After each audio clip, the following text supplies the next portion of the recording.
Bonsoir mes chers élèves, j'espère que vous portez bien. Donc aujourd'hui, on se retrouve pour une nouvelle vidéo, mais cette fois-ci, on va commencer la révision de toutes les leçons qu'on a vues au cours de cette période.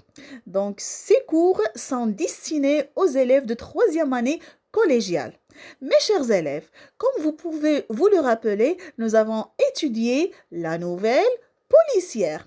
Et aujourd'hui, nous allons rafraîchir un peu nos mémoires et pour ce faire, on pose la question, oui, quelle est la structure du récit ou bien de la nouvelle policière?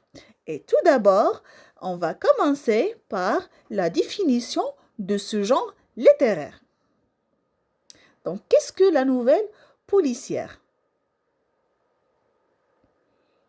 C'est un récit qui est très court et qui contient une énigme.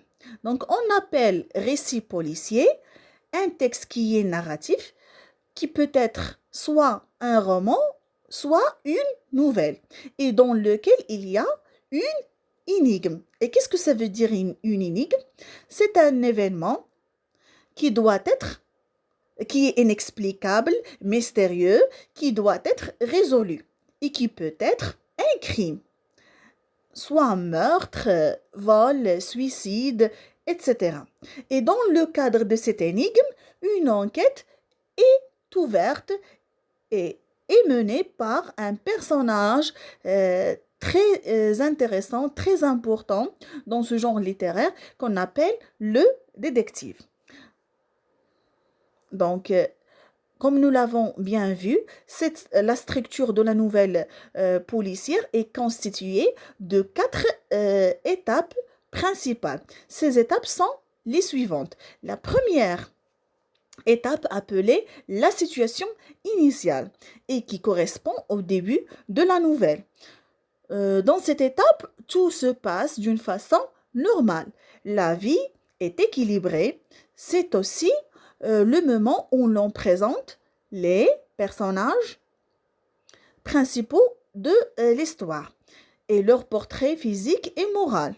Aussi, il y a la présentation du cadre spatio-temporel dans lequel le narrateur fait une petite description des lieux avec quelques indications concernant le temps. Et dans cette étape, on peut poser les questions qui, quand, où.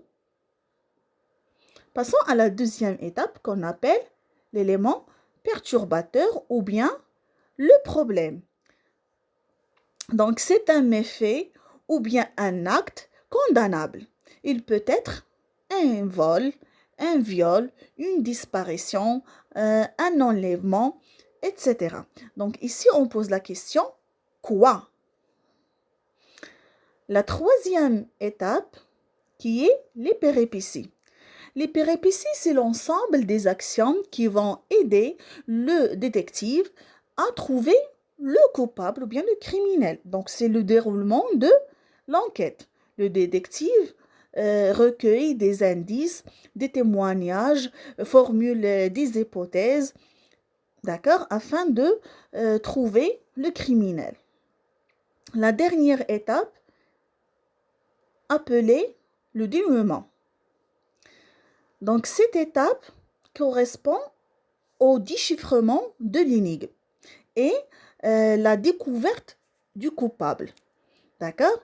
Donc, c'est une étape qui correspond à la fin de l'histoire, à la punition du coupable.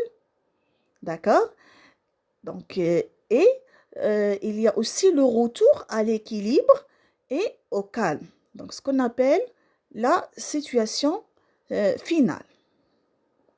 Donc, voilà les étapes de la structure narrative de la nouvelle policière. Donc, au revoir et on se verra demain pour une nouvelle leçon. N'oubliez pas de rester chez vous. Au revoir.